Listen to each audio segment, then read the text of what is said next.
Ya, saudara, kami sambung lagi perbincangan kita mengenai proses hukum terhadap Gubernur Papua Bapak Lukas NMB. Dan hadir secara daring para narasumber di bagian kedua ini, Muhammad Rifai Darus, jubir dari Gubernur Papua, kemudian Nurul Gufron, Wakil Ketua KPK, dan Boyamin Saiman, Koordinator MAKI. Pak Rifai, sebenarnya yang kita harapkan adalah supaya proses hukum terhadap Pak Lukas ini kan tidak berlarut-larut atau berjalan alot begitu. Tadi yang sudah disampaikan oleh KPK, terutama oleh Mas Nurul Gufron, apa tanggapan Pak Rifai berkaitan dengan kalau sakit pasti juga akan sangat dihormati oleh KPK, sehingga jangan khawatir kalau Pak Lukas memang betul-betul tidak bisa diperiksa, ya tentu justru akan mendapatkan perawatan sampai kemudian nanti bisa diperiksa sepenuhnya begitu. Pak Rifai. Baik, mungkin memang saya ingin sampaikan begini. Pemeriksaan tanggal 12 September lalu yang direncanakan 12 September waktu itu. Ya, berjalan waktu itu kan sangat mendadak, Mas Gufron ya. Jadi sehingga publik juga kemudian mengetahui tentang akan diperiksanya Pak Gubernur. Nah, sehingga tidak keliru juga kemudian massa berkumpul dan memberikan dukungan untuk jangan diperiksa seperti itu. Karena pemahamannya adalah begitu diperiksa akan dibawa ke Jakarta.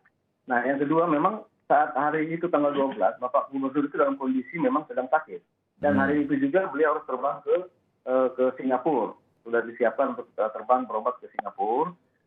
Untuk bisa mendapatkan perawatan begitu atau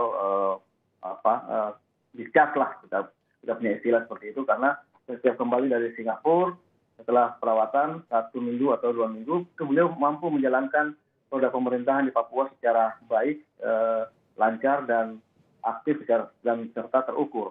Nah, memang kami yakin bahwa pepatah lama itu bad news is good news, tetapi kami juga merasa bahwa marilah proses ini bisa berjalan dengan baik.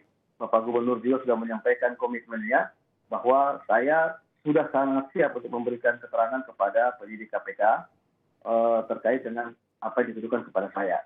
Tetapi kondisi kesehatan dan masyarakat tadi ini juga membutuhkan waktu, Mas Gufron.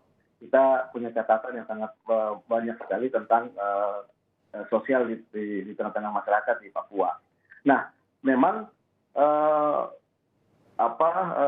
trial by the press ini kami rasakan begitu selesai konferensi pers dari Pak Mahfud ini kemudian sangat luar biasa. Ini kan mempengaruhi posisi yang ada di Papua. Kami ingin memang semua ini berjalan dengan baik, lancar, kemudian semua bisa jalan juga dengan terukur. Tetapi membunuh karakter Gubernur Papua dengan cara yang dilakukan saat ini di media berdasarkan informasi yang disampaikan oleh MAKI dan juga ada kegaduhan yang disampaikan oleh Pak Menko Polhukam, ini kan agak repot gitu.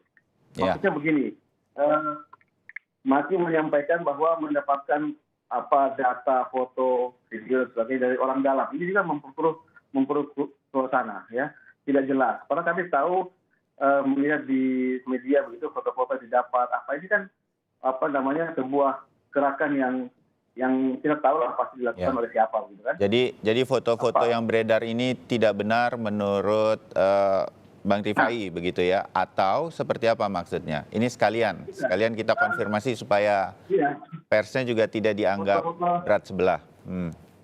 Iya.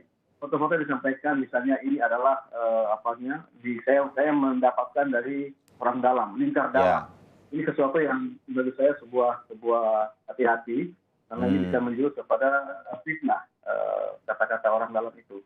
Karena di dalam keterangan dalam pasti akan menjadi pro kontra juga di lingkungan Bapak Gubernur.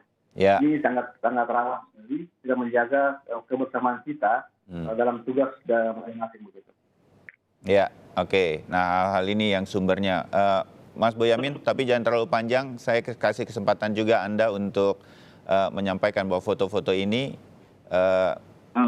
sumbernya cukup bisa dipercaya. Dan kalau ini tidak benar, ternyata begitu, Anda siap juga untuk mendapatkan konsekuensinya termasuk hukum Mas Boyamin? Sebagai detektif partikelir itu saya tahu arah dan tahu batas. Jadi saya selama ini tidak ada bantahan foto-foto itu tidak benar itu atau editan itu. Pak Darus bisa ditanya itu Pak Rifai.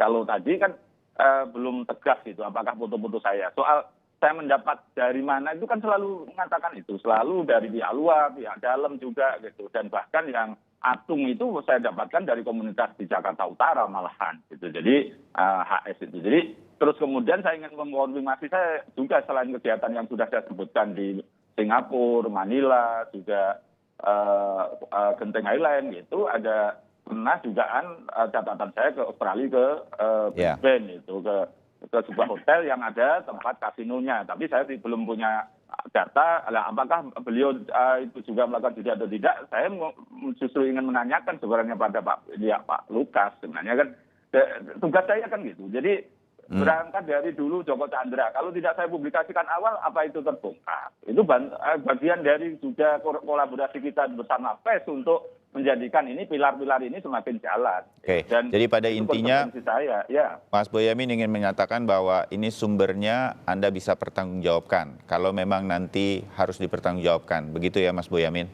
Ya kemarin bahkan malah di media yang lain akan dilaporkan ke Barreskrim atau akan dihukum. Saya sangat siap itu malah justru untuk membuktikan apakah yang saya sampaikan itu hoax atau benar kan gitu. Malah saya seneng-seneng aja. Saya tunggu kalau memang dilaporkan gitu. Ya, Bang Rifai juga terutama untuk Kompas TV, Anda juga sering sudah menjadi narasumber bersama kami juga tim pengacara Pak Lukas NMB.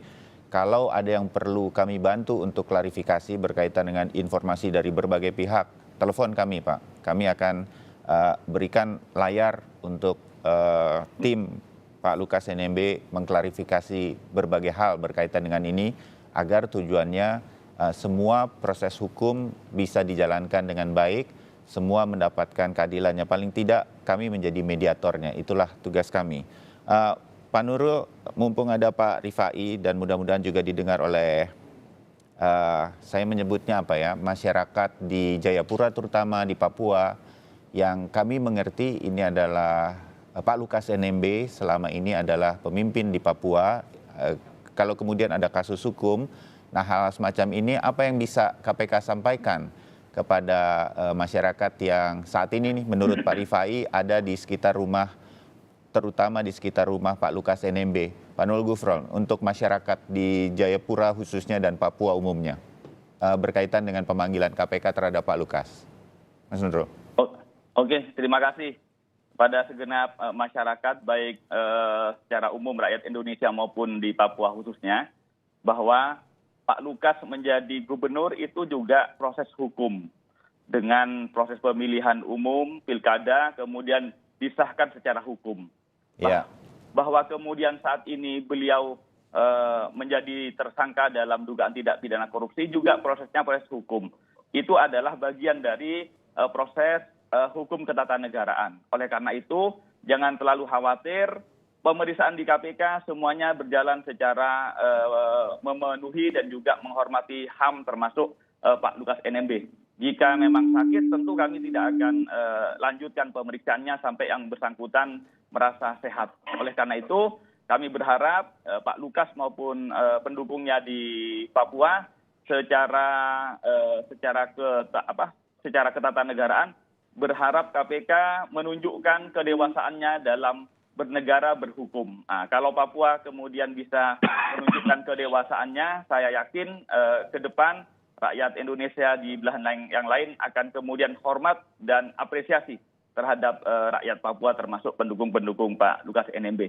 Jadikan sarana pemeriksaan di KPK sebagai sebagai panggung untuk mengklarifikasi jika memang dirasakan tidak benar. Itu saja, terima kasih Mas Bayu. Ya, baik. Mas Nurul Gufron, Wakil Ketua KPK, Mas Boyamin Saiman, Koordinator Maki, dan juga Bang Muhammad Rifai Darus, Jubir Gubernur Papua. Terima kasih untuk diskusi kali ini. Saya berharap doakan semua ini berjalan dengan baik tanpa mengorbankan masyarakat Papua di sana umumnya dan Jayapura khususnya. Pak Rifai, salam saya untuk Pak Lukas. Semoga cepat pulih dan bisa memenuhi proses hukum ini dengan baik begitu. Dan Kompas TV selalu terbuka untuk tim Pak Lukas NMB untuk menyampaikan berbagai hal. Hubungi kami jika diperlukan. Demikian ya Pak Rifai. Terima kasih. Kita ketemu lagi di kesempatan yang lain. Selamat pagi, salam sehat untuk kita Terima semua. kasih, selamat pagi Kompas TV. Ya.